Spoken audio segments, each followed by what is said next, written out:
Hello everyone, welcome to our channel Fight for Your Dreams. So let's fight with me. I am Amandeep. As you know, ancient history हम cover कर रहे हैं। तो ancient history की series में हड़प्पा सभ्यता हमने कंप्लीट कर ली है। हड़प्पा सभ्यता के बाद में जो संस्कृति आई है परवर्ती हड़प्पा कालीन संस्कृति, उसे हमने कल कर लिया था, ठीक है, परसों कवर कर लिया था। तो आज हम लो युग से पहले और परवर्ती हड़प्पा संस्कृति के बाद में जो संस्कृति पनपी है उसके बारे में समझेंगे। उसके बाद में कल हम वैदिक काल को स्टार्ट कर देंगे, ठीक है। तो ये समझना हमारे लिए ज़रूरी है क्योंकि एकदम से वैदिक काल नहीं है, एकदम से लो युग नहीं आया है, ठीक है। तो उससे पहले कौन कौन से लोग थे उन सब के बारे में हम अच्छे से जानकारी ले लेते हैं, ठीक है। तो स्टार्ट करते हैं। मेगालिथिक शब्द क्या होता है? ये दो शब्दों से मिलकर बना है। मेगा समझ ही गए होंगे, मेगा ऑफर यानी बड़ा, और लिथिक यानी पत्थर, ठीक है।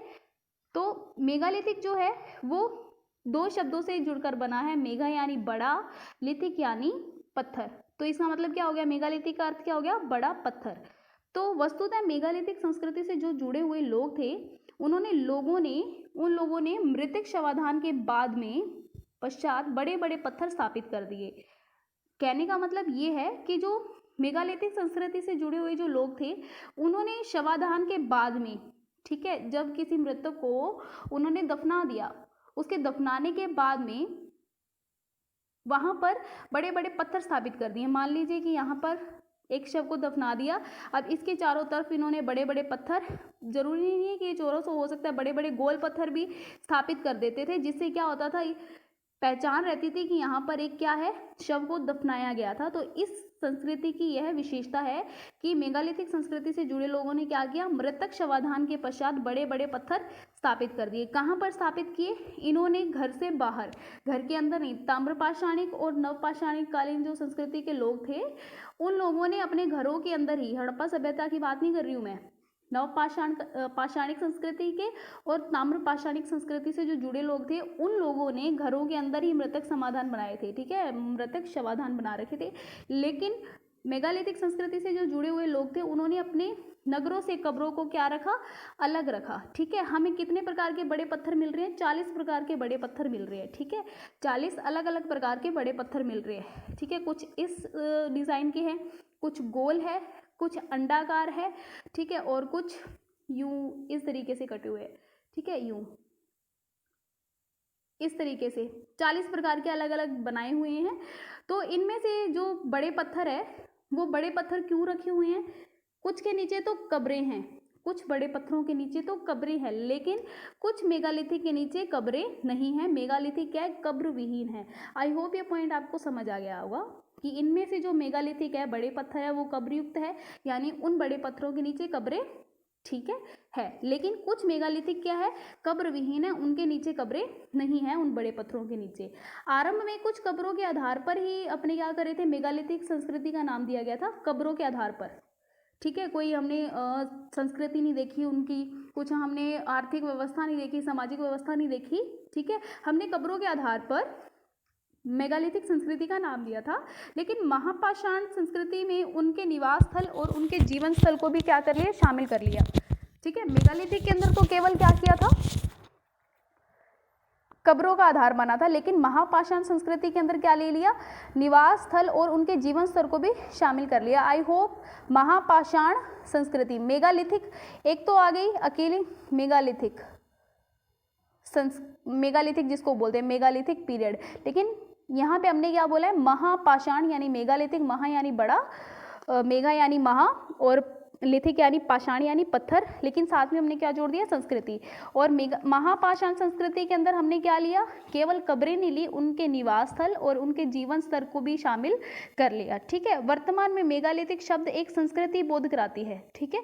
जो मेगालिथिक शब्द है वो किसका बोध करवाती है? संस्कृति का, ठीक है। भारत के विभिन्न क्षेत्रों के अंदर फैली हुई थी, ठीक है, मतलब कि महाद्वीप में, भारतीय उपमहाद्वीप में विभिन्न क्षेत्रों में फैली हुई थी, यानी इसके अंदर पाकिस्तान भी शामिल है। भारतीय उपमहाद्वीप में मेगालिथिक स्थल के सघन अभिलक्षण दक्षिण भारत में फैली हुई है। तो क्या कह रहे हैं, भारतीय उपमहाद्वीप में मेगालिथिक के जो स्थल है वो ज़्यादातर हमें कहाँ मिल रहे हैं, दक्षिण भारत में मिल रहे हैं। किंतु भारतीय उपमहाद्वीप के अन्य क्षेत्रों में भी मेगालिथिक स्थल मिले हैं। देखिए मेगालिथिक स्थल बहुत ज़्यादा तो हमें दक्षिण में मिल रहे हैं, लेकिन अन्य भागों में भी हमें मिल रहे हैं। तो भौगोलिक विभाजन की दृष्टि से कितने भागों में बांट रहे हैं हम, इसे 4 भागों में बांट रहे हैं। ठीक है, भौगोलिक विभाजन की दृष्टि से हमने मेगालिथिक संस्कृति को 4 समूह में बांट लिया। प्रायद्वीपीय क्षेत्र, अतिरिक्त उसके अलावा प्रायद्वीपीय क्षेत्र, पूर्वोत्तर भारत और विंध्य क्षेत्र। ठीक है, अब प्रायद्वीपीय भारत हो गया, अतिरिक्त प्रायद्वीपीय क्षेत्र हो गया, पूर्वोत्तर हो गया, विंध्य क्षेत्र हो गया। 4 भागों में हमें इसे बांटा है। आई होप ये 4 भाग आपको याद रहेंगे। ठीक है, तो प्रायद्वीपीय जो भारत है वहाँ उसमें क्या आ रहा है, महाराष्ट्र में जूनापानी से लेकर तमिलनाडु में आदि चन्नालूर तक बहुत सारे स्थल मिले हैं।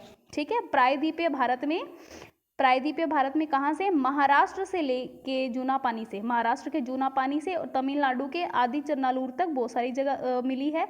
और अतिरिक्त प्रायद्वीपीय में बलूचिस्तान, पाकिस्तान से ईरानी मकरान और पाकिस्तान में कराची के पास कुछ स्थल मिले हैं। ठीक है, देखिए प्रायद्वीपीय भारत में तो हमने ले लिया महाराष्ट्र से जूनापानी से लेकर तमिलनाडु के आदि चन्नालूर तक, और उसके बाद में अतिरिक्त प्रायद्वीपीय कौन सा आ गया, उसके अलावा बलूचिस्तान, पाकिस्तान, ईरानी मकरान और पाकिस्तान के कराची के पास में कुछ हमें जगह मिली है।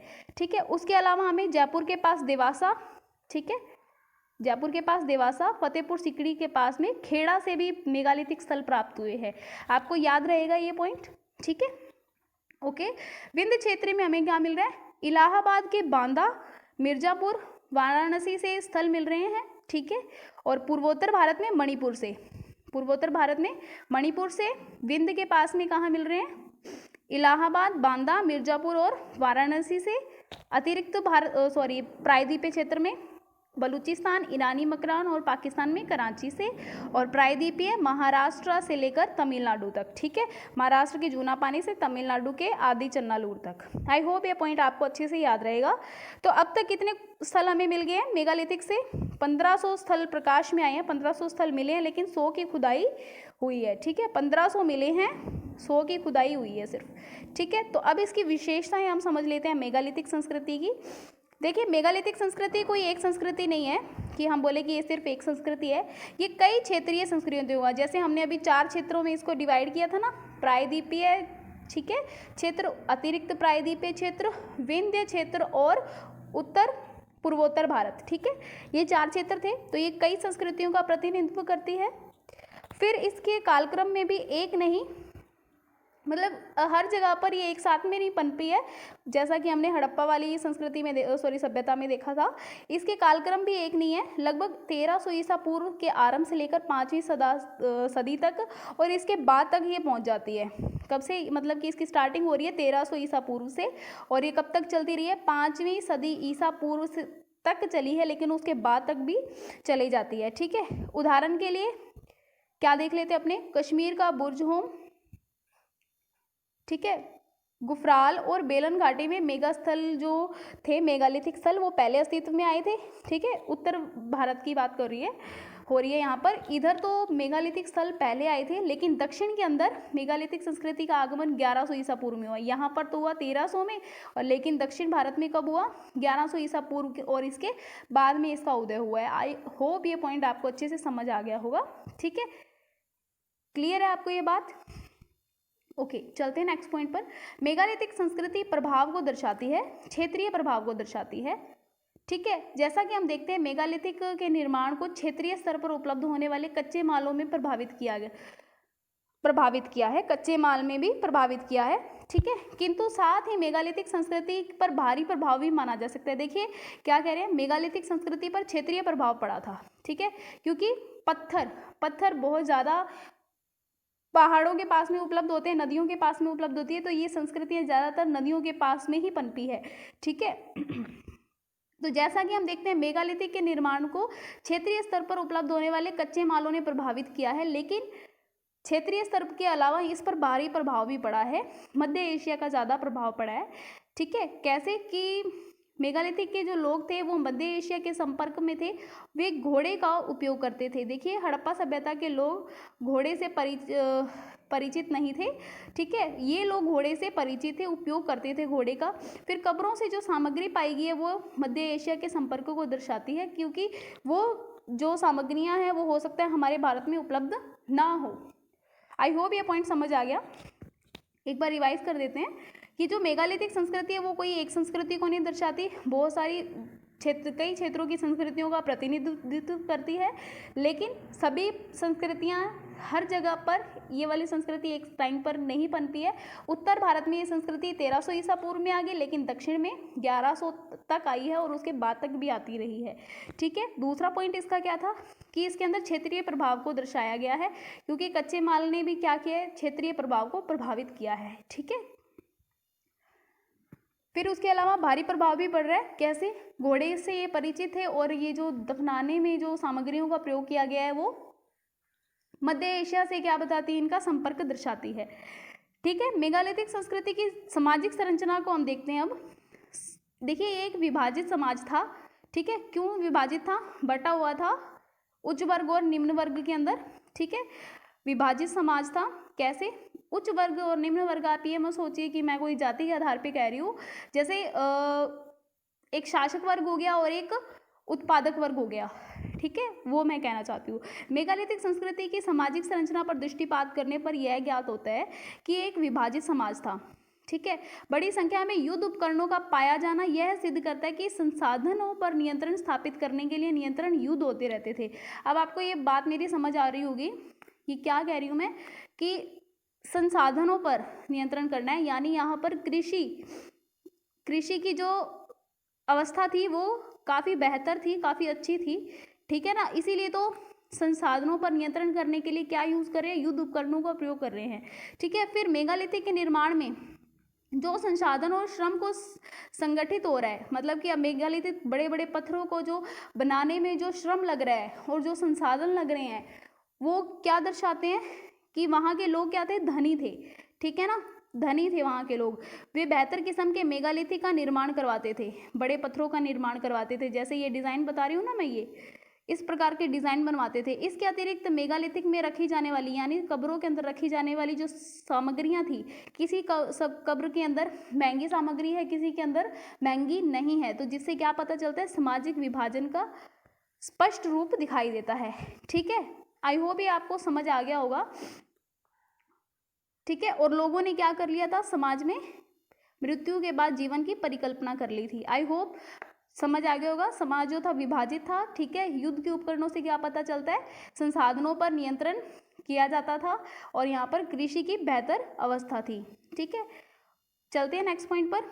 मेगालिथिक साक्ष्य और कहाँ से मिल रहे हैं, एशिया, यूरोप, अमेरिका, अफ्रीका, ठीक है, इन सब क्षेत्रों में मिल रहे हैं। लेकिन जो मेगालिथिक संस्कृति भारत में हमें मिल रही है उसकी विशेषता है कि उन्होंने आज भी अपना अस्तित्व बनाया हुआ है, वो संस्कृतियाँ खत्म नहीं हुई है, आज भी किसी ना किसी रूप में हमारे भारत के अंदर वो हमें देखने को मिलती है, ठीक है। मेगालिथिक संस्कृति है जो विशिष्टता क्या है कि किसी ना किसी रूप में आज भी अपना अस्तित्व बनाए हुए हैं। जैसे मणिपुर के जनजातीय समाज जो है वो कहीं ना कहीं ये मेगालिथिक संस्कृति से जुड़े हुए हैं।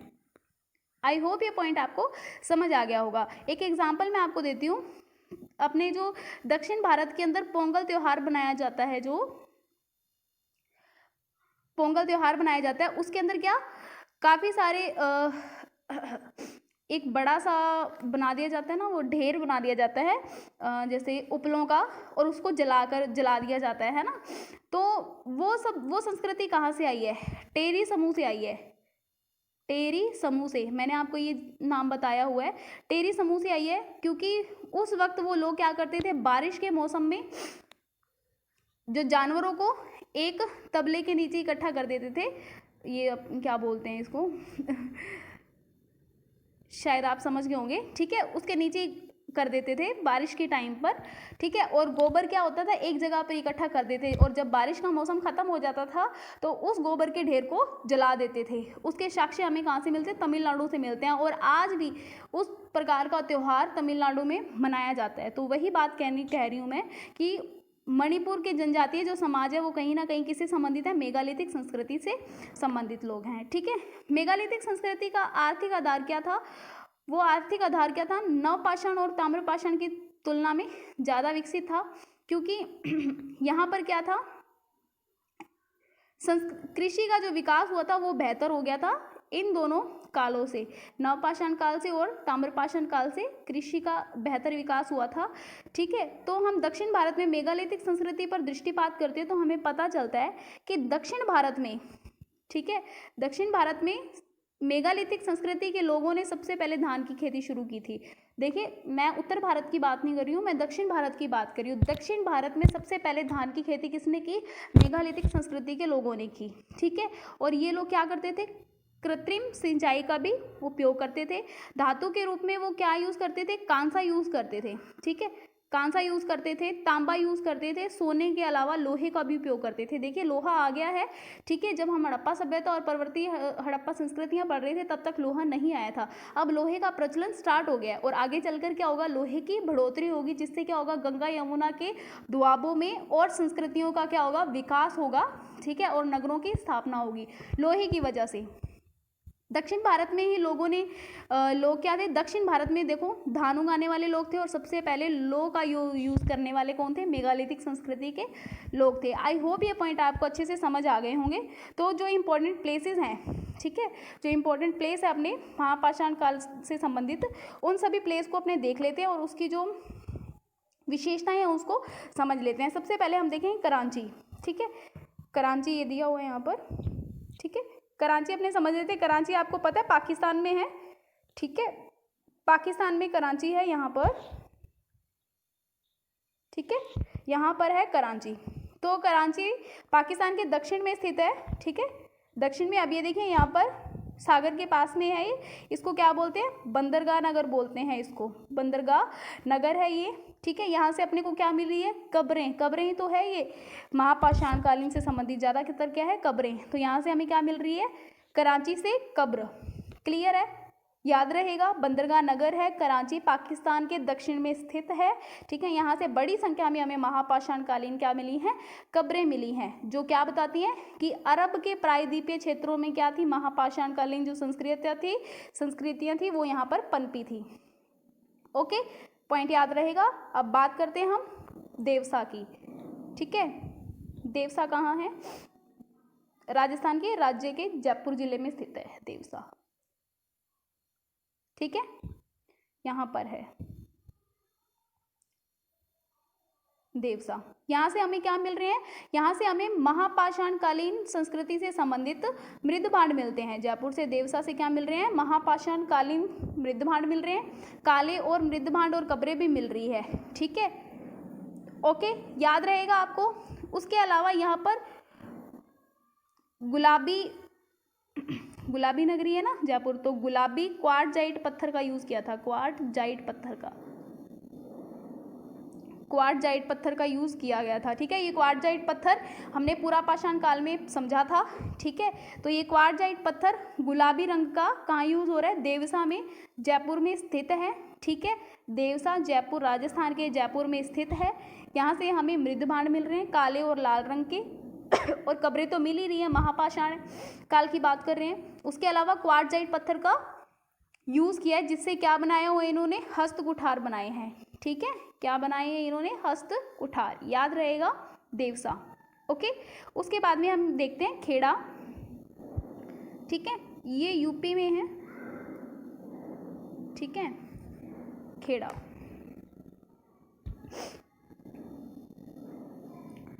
ठीक है, उत्तर प्रदेश में आगरा के पास में है ये। यहाँ से अपने को देखो ये वाली कब्र नहीं मिल रही है, यहाँ से हमें गोलाकार कब्रें मिल रही है। खेड़ा से गोलाकार कब्रों के साक्ष्य मिल रहे हैं, लेकिन यहाँ से लोहे का कोई साक्ष्य नहीं मिल रहा। ठीक है, लोहे का यूज़ करने लगे थे ना ये लोग, लेकिन हमें आगरा का जो खेड़ा है वहाँ से हमें लोहे के साक्ष्य प्राप्त नहीं होते। ठीक है, पहले चरण में हमें लोहे के साक्ष्य नहीं मिल रहे, लेकिन बाद के चरणों में जब दोबारा से महापाषाण कालीन संस्कृतियाँ जब पनपी है, दूसरे चरण में लोहे के साक्ष्य मिले हैं। कहाँ पर, आगरा के खेड़ा में। याद रहेगा, खेड़ा उत्तर प्रदेश के आगरा जिले के पास में है। गोलाकार कब्र मिली है, पहले चरण में लोहा मिला नहीं था, दूसरे चरण में लोहे की सॉरी लोहे के साक्ष्य मिले हैं। ठीक है, चले नेक्स्ट पॉइंट पर। नेक्स्ट पॉइंट है हमारा बांदा। ठीक है, ये उत्तर प्रदेश राज्य का ही है। ठीक है, यहाँ पर है बांदा, बांदा। ठीक है, यहाँ से हमें क्या मिल रहे हैं, कब्रें मिल रही है और क्या मिल रही हैं, औजार मिल रहे हैं। बांदा से कब्रें और औजार मिले हैं महापाषाण कालीन संस्कृति से संबंधित। उत्तर प्रदेश में 2 जगह हमने देख ली, खेड़ा और बांदा। राजस्थान में जयपुर के पास देवसा, जयपुर में स्थित है देवसा, और कराची हमने पाकिस्तान में देख लिया। ठीक है, एक और हम इसे देख लेते हैं संबंधित, उत्तर प्रदेश से संबंधित है बेलन घाटी। बेलन घाटी मैंने आपको पहले भी करवा दी थी। ठीक है ना, बेलन घाटी यहाँ पर है बेलन घाटी। ठीक है, बेलन घाटी से हमें महापाषाण कालीन संस्कृति के तो साक्ष्य मिलते हैं, उसके अलावा यहाँ से हमें क्या मिलते हैं, पूरा पाषाण कालीन संस्कृति के भी साक्ष्य मिल रहे हैं। ठीक है, याद रहेगा बेलन घाटी से। नेक्स्ट पॉइंट जो इसका था मणिपुर। ठीक है, पूर्वोत्तर भारत में था मणिपुर। तो मणिपुर की लोकेशन तो आप सबको पता ही है, सॉरी। ठीक है, मणिपुर। तो मणिपुर से हमें क्या मिल रहे हैं, कब्रें मिल रही है ना, सॉरी मैंने कुछ और लिख दिया। महापाषाणिक संबंधित क्या मिल रही हैं, कब्रें मिल रही हैं, और यहाँ पर स्मारक भी बने हुए हैं, महापाषाणिक स्मारक भी बने हुए हैं। ठीक है, देखो ये जो कब्रें हैं इनके दफनान मतलब इसको शव को दफनाने के बाद इसको चारों तरफ से बड़े पत्थरों को खड़ा कर दिया गया है। जैसे यहाँ पर हमने शव दफना दिया, यहाँ पर बड़े पत्थरों को इसके चारों तरफ क्या कर दिया गया, खड़ा करके एक स्मारक बना दिया गया है। ठीक है, याद रहेगा मणिपुर। नेक्स्ट पॉइंट पर चलते हैं। मणिपुर के बाद में आता है जूना पानी। जूना पानी हमारा महाराष्ट्र के नागपुर जिले में है। ठीक है,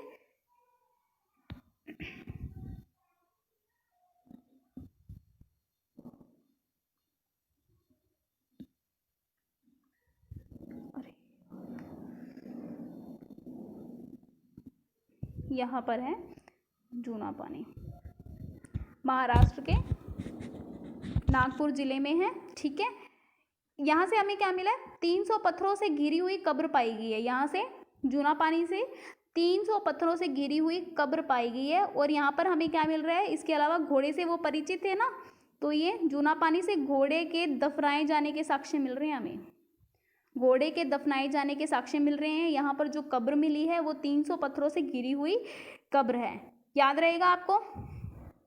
और उसके अलावा यहाँ पर हमें शवाधानों से क्या मिले, कप आकार के पत्थर मिले हैं, कप आकार के। ठीक है, कप आकार के पत्थर मिले हैं। ओके, याद रहेगा। जूना पानी महाराष्ट्र के नागपुर जिले में 300 पत्थरों से घिरी हुई क्या मिली है, हमें कब्र मिली है, घोड़े के दफनाए जाने के साक्ष्य मिल रहे हैं। रायगीर,